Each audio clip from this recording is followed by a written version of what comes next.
Complicated corporate structure to conceal the income that he's getting. There's a limited partnership called Windrush Ventures Number 3 Limited Partnership. Now, it's owned by something called Windrush Ventures Number 2 Limited Liability Partnership, and it in turn is owned by two companies, one called Windrush Ventures Limited. All this jargon left me more confused than I was to begin with. And that's precisely the point. A loophole in the law allows him not to publish accounts of the limited partnership. So his income is completely secret. I am staggered by Blair's avarice since he has left office. I simply cannot get my head around it.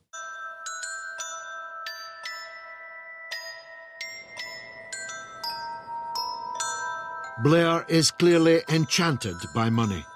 But how did he fall under that spell? As a child, his family sent him to Fettes College, an elite school they struggled to afford.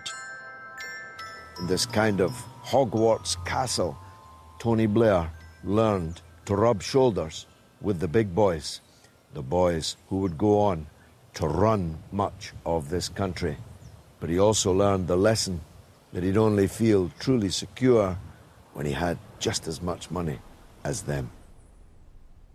But when his father had a stroke and was unable to work, Blair was alarmed by the modesty of his background compared with his chums. That obviously was probably the most important event of my childhood. I mean, I did learn through that not everything in life was just a sort of smooth run, and it obviously brought with it tremendous insecurity. In his wife, Cherie, Blair found a kindred spirit.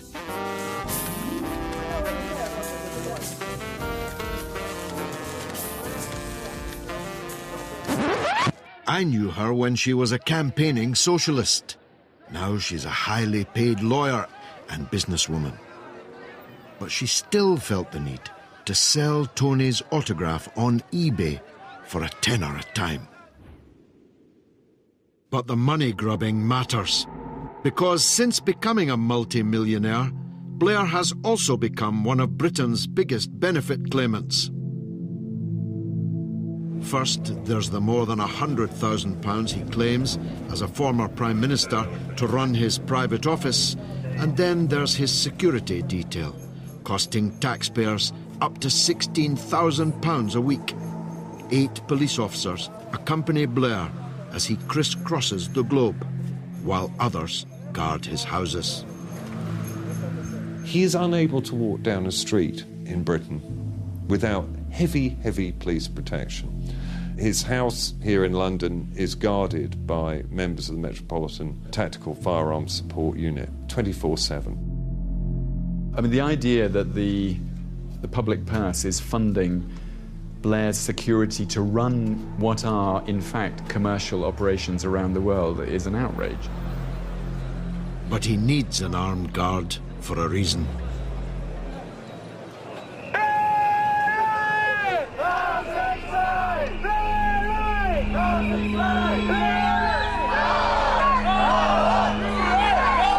JP Morgan paid him off for the Iraq War. He was then paid $6 million every year and still is from JP Morgan 6 months after he left office.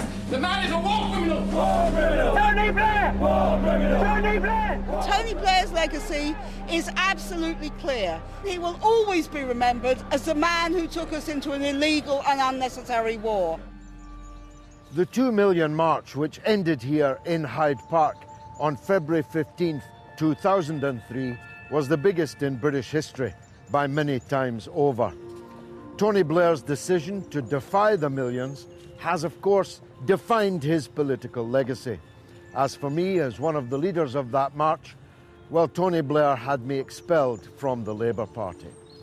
Of course, I would have opposed the war in any case. But Iraq was special. In the 1980s, led by the late Tony Benn, I'd been one of those Labour MPs opposing Britain arming Saddam Hussein in the first place. In the 1990s, I took a London bus from Big Ben to Baghdad to oppose the West's sanctions on Iraq, which killed 500,000 children. Pleased to meet you. When the American war drums began beating, we feared the worst, because by then we knew that our own Prime Minister had developed his own taste for regime change. Even before Iraq, Blair had led us into 4 wars, more than any other Prime Minister. Blair's foreign policy championed the right of the West to police a simplified world of good and evil. It goes without saying that our allies were the goodies.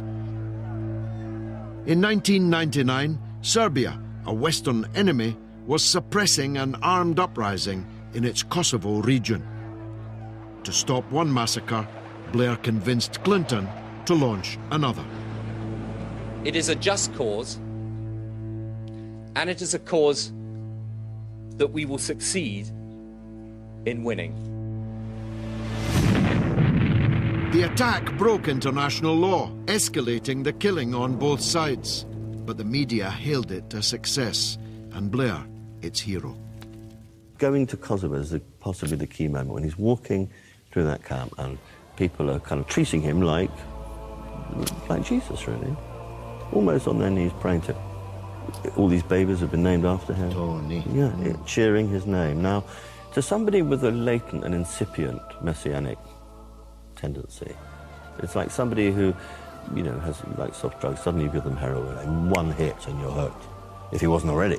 But if you are, it's going to exacerbate the addiction. We will do whatever we can to make sure that these people are allowed by the world community, acting together, back to their homeland, back to Kosovo. Kosovo catapulted Blair into the big league of global power players. But it also taught him an important lesson. If you're on the winning side, you're above the law. You can get away with murder.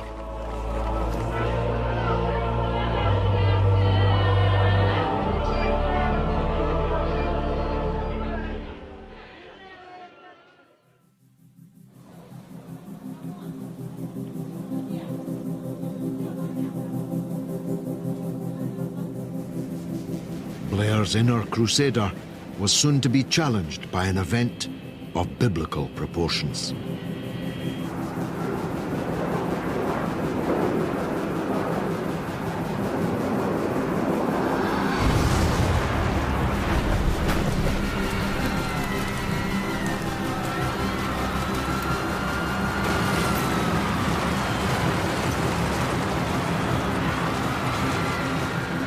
This is a moment to seize.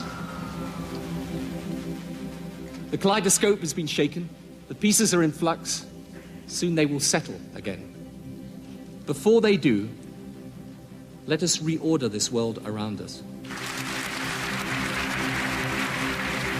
I think he suddenly saw himself as some sort of warrior in the self-styled war on terror. This is a battle with only one outcome. Our victory, not theirs. He changed and became, I'm going to show I'm tough and powerful and important and significant on the world stage.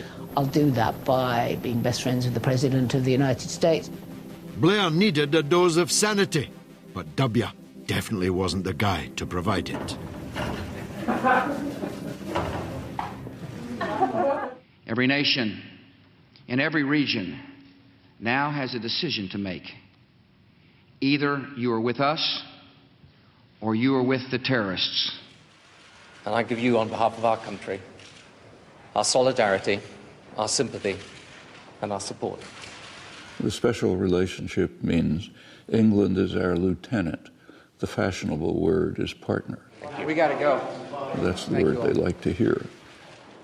Tony Blair seemed to always be at our president's side, nodding his head and agreeing with whatever policy it was, and I believe he was even called George Bush's poodle for that reason. Wouldn't have mattered who was in the White House. It could have been Big Bird from Sesame Street, or the late Stanley Matthews, or you know, or a Martian. It doesn't matter who was in the White House.